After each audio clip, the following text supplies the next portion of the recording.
Siapkan Aji Pamungkas kita.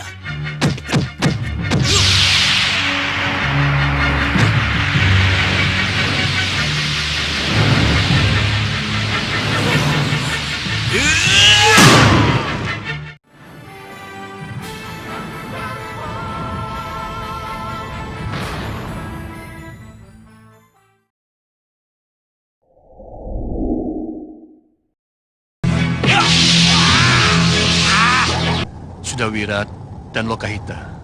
Kami pun dua kekuatan dari dua guru yang berbeda. Kecuali bisa membuat pemiliknya bisa menembus tanah. Melanjutkan cerita di episode sebelumnya bahwa Sang Resi Mahasyura pun memberitahukan kepada Sudawirat, Lokahita dan Uyut Sawega tentang jagat satria yang kini telah dewasa karena telah digodok oleh dewa di kawah Chandra di muka. Resi Mahasyura pun kemudian menceritakan tentang perjalanannya di saat membawa bayi jagat satria. Ketika itu, ia dihadang oleh Ki Hanubawa, penguasa Gunung Kelut. Mereka pun menginginkan jagat satria sebab Ki Hanubawa sendiri akan menjadikan bayi jagat satria sebagai benteng puncak Gunung Kelut. Ki Hanubawa dan pasukannya pun mengejar Resi Mahasyura dan ingin merebut jagat satria dari tangannya. Akhirnya, pertempuran besar pun terjadi. Ki Hanubawa pun langsung turun tangan untuk mencecar Resi Mahasyura dari segala sisi. Namun, usahanya pun tidak membuahkan hasil karena ternyata Resi Mahasyura masih terlalu tangguh untuk mereka kalahkan.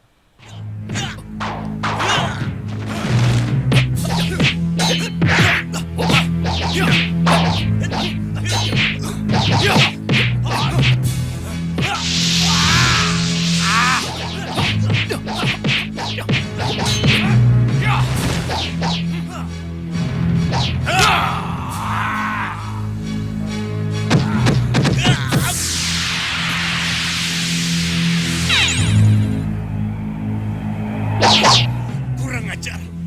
Setan alas. Kemana dia? Kita harus cari bayi itu sampai dapat. Ayo. Ya. Setelah kejadian tersebut, Dewata pun membuat sebuah keputusan besar untuk jagat satria.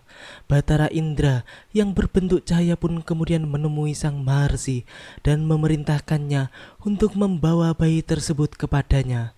Setelah sampai dan meletakkan bayi tersebut di atas sebuah altar, Resi Mahasyura pun mendapat penjelasan dari Batara Indra bahwa bayi tersebut harus digodok di kawah Chandra di muka agar ia segera dewasa dan menjadi benteng kokoh bagi golongan putih. Karena Dewata sendiri juga tidak rela apabila jagat satria selalu diperebutkan oleh golongan hitam dan jatuh ke tangan mereka.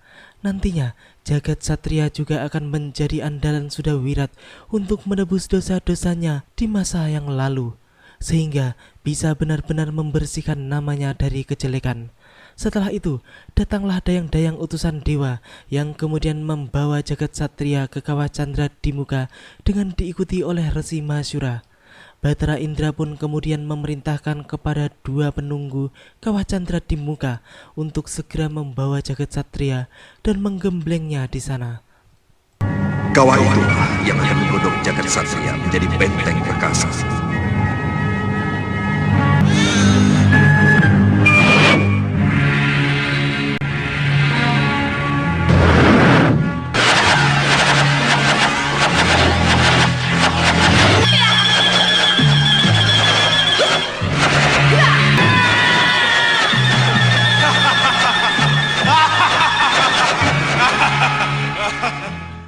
Setelah selesai menggembleng jagat satria yang kini telah menjadi dewasa, kedua penghuni kawah Chandra di muka pun kembali membawanya menghadap Batara Indra yang kemudian menyerahkannya kembali kepada Empu Mahasyura dan sekaligus menanyakan tentang siapa dan bagaimana dirinya kepada Sang Maharsi. Sang Maharsi pun kemudian menjelaskan semuanya kepada jagat satria. Sang Maharsi, mohon jelaskan. Sebenarnya kamu mempunyai orang tua, Sudawirat dan Lokahita. Keduanya sepasang pendekar yang sangat tangguh. Dan tentang diri saya, Nanti kamu akan tahu sendiri. Ia masih harus mendalami ilmu kanuragan dan kebatinan di Padepokan Sugaluh. Sugaluh. Pada saatnya nanti, sebagai seorang anak, ia akan mencari orang tuanya. Tunggu saja. Kini kita beranjak ke Malwapati, di mana Prabu Angling Dharma tampak sedang berbicara empat mata dengan putranya, Angling Kusuma. Mereka sedang membicarakan tentang kepergian Angling Kusuma yang akan menimba ilmu di Padepokan Sugaluh. Angling Dharma tampaknya tidak ingin Angling Kusuma cepat-cepat meninggalkan Malwapati karena ia baru saja ditinggalkan oleh Dewi Sekarwangi istrinya ke Megapura, sehingga ada rasa sedih yang harus diobati dulu oleh Angling Kusuma. Sedangkan menurut Angling Kusuma sendiri berpendapat bahwa ia harus cepat-cepat meninggalkan Malwapati untuk menghindari hal-hal yang tidak diinginkannya, karena kini dirinya menjadi rebutan orang-orang golongan hitam sebab kalung Antaboga yang dimilikinya.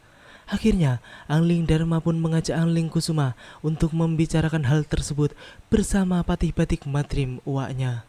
Dengan uakmu, Batik Madrim. Iya, baik Romo.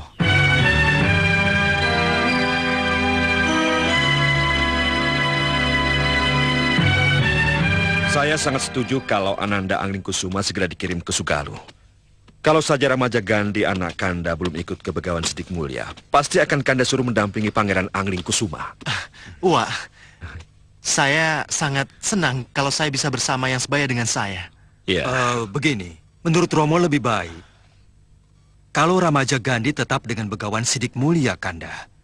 Sebab dengan begitu Malwapati akan mempunyai dua kekuatan, dua kesatria dari dua guru yang berbeda. Angling Dharma boponya pun berpendapat bahwa lebih baik Ramaja Gandhi tetap bersama dengan Begawan Sidik Mulia, karena dengan demikian Malwapati akan mempunyai kekuatan dari dua jago dan dua guru yang berbeda, seperti halnya dirinya sendiri dan Batik Madrim patihnya dari Guru Masyura dan Begawan Sidik Mulia.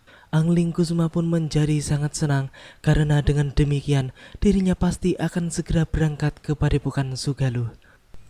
Ya, Romomu benar. Kami pun dua kekuatan dari dua guru yang berbeda. Romomu murid Empu Masyura, sedangkan uakmu ini murid Begawan Sidik Mulia. Dua pendalaman ilmu yang disatukan. Iya. Jadi, Uak, Romo, saya pasti berangkat. Iya, betul, pasti. Pasti. Ternyata beberapa kelompok golongan hitam pun telah mengetahui tentang rencana kepergian Angling Kusuma ke Sugaluh, termasuk Ratu Gendrawani yang kini kembali membangun sebuah pasukan besar Fata Morgana yang ketika kalah bertarung dapat dipastikan hanya bisa menghilang tidak jelas. Ia pun ternyata juga telah mengetahui kedahsyatan kalung Hyang Antaboga yang dimiliki oleh Angling Kusuma, sehingga ia pun menginginkan kalung sakti tersebut. Di sisi lain, tampak jagat satria yang tengah mendapat gemblengan ilmu olah kanuragan di Padepokan Sugaluh yang dipimpin langsung oleh Dewi Sintawati, istri Empu Masyura, guru Prabu Angling Dharma.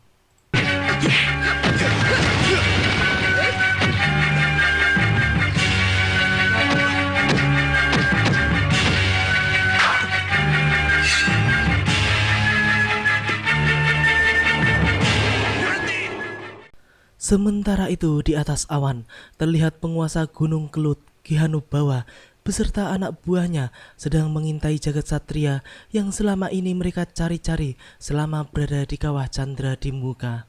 Mereka pun kemudian langsung turun di halaman Padepokan Sugaluh. Dewi Sintawati yang melihat datangnya gerombolan Ki Hanubawa pun menjadi heran siapa sebenarnya mereka. Tanpa basa-basi, Ki Hanubawa pun langsung meminta si user-user 6 atau jagat satria kepada Dewi Sintawati. Setelah itu, pertempuran pun terjadi. Dewi Sintawati pun langsung berhadapan dengan Ki Hanubawa sendiri. Ilmu kanuragan mereka pun tampak seimbang. Mereka saling jual beli serangan dengan ganas.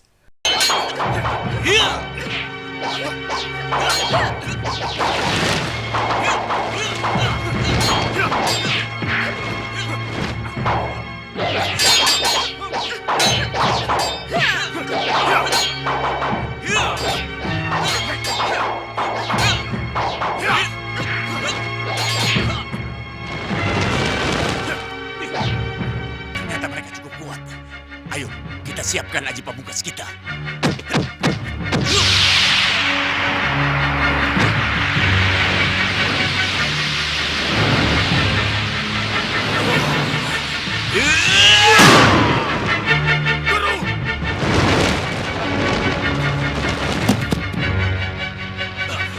Tidak!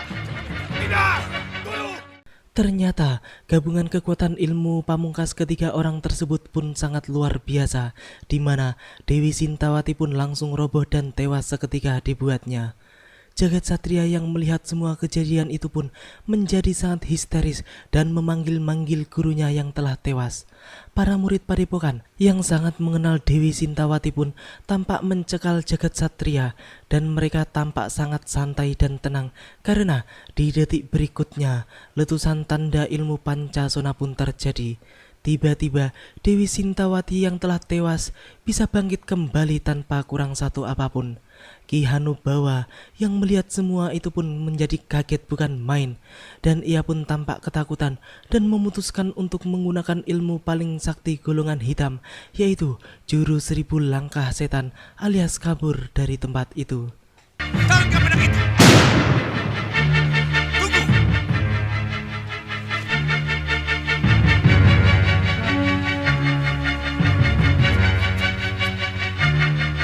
Pancasona.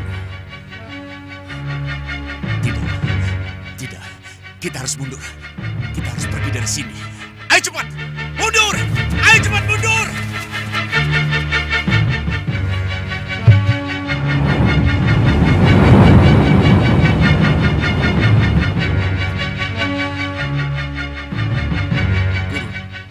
Mengapa mereka menginginkan saya, Guru? Di sisi lain, di pusar angin, Bahadur dengan kaca spion RX King-nya pun memberitahukan kepada Singa Maruta bahwa di Malwapati ada kabar terbaru, yaitu Prabu Angling Dharma yang berencana mengungsikan putranya Angling Kusuma ke Padepokan Sugaluh.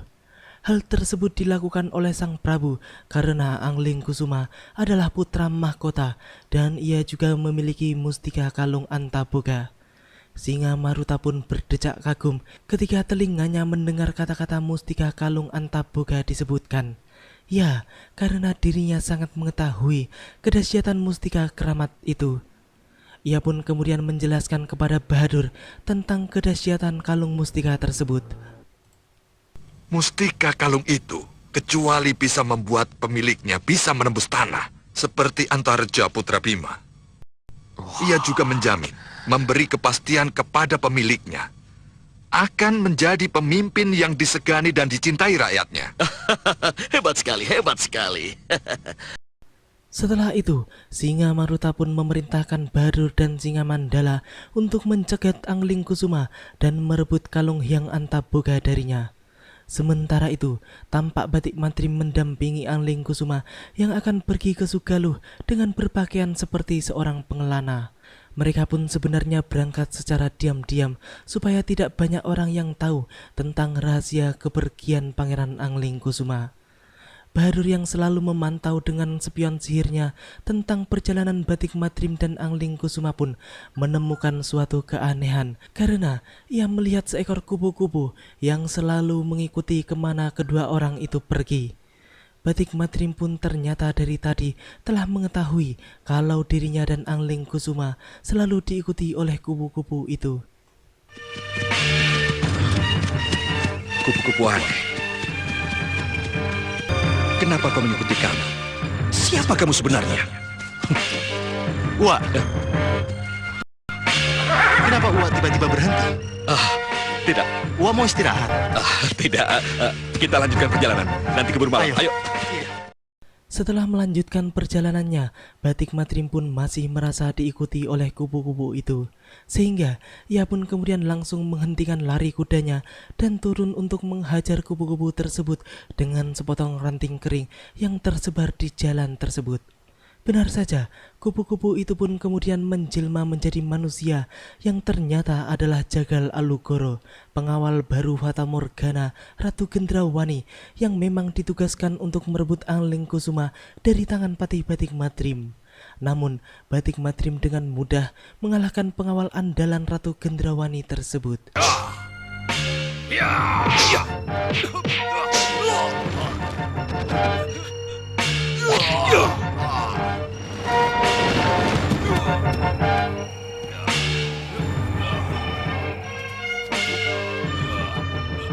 dia, Uang? Siapapun dia berarti kepergian kita ada yang mengetahui. Setelah dikalahkan oleh Patih Batik Madrim dan langsung menggunakan ajian andalannya yaitu 1000 langkah setan, Jagal Alugoro pun menghadap dan melaporkan kegagalan yang dialaminya kepada Ratu Gendrawani, ratunya kelicikan. Bahkan kelicikannya pun melebihi si penyihir kocak Bahadur. Ratu licik tersebut pun tampak marah karena Jagal Alugoro yang sangat diharapkannya ternyata juga boncos alias tidak mendapatkan hasil apa-apa. Kalau saya telah gagal, tidak mampu menghadapkan Angling Kusuma kepada Niratu, saya... Cukup, Jagal Ya. Alugoro. Buat apa? Buat apa kita himpun kekuatan baru kalau akhirnya ceritanya selalu sama? Tugas kamu hanya memata-matai Pangeran Angling Kusuma. Tapi kenapa pakai menyerang segala? Mohon maafkan saya, Bopo. Dengar, Jagal Alugoro. Untuk kali ini aku ampuni.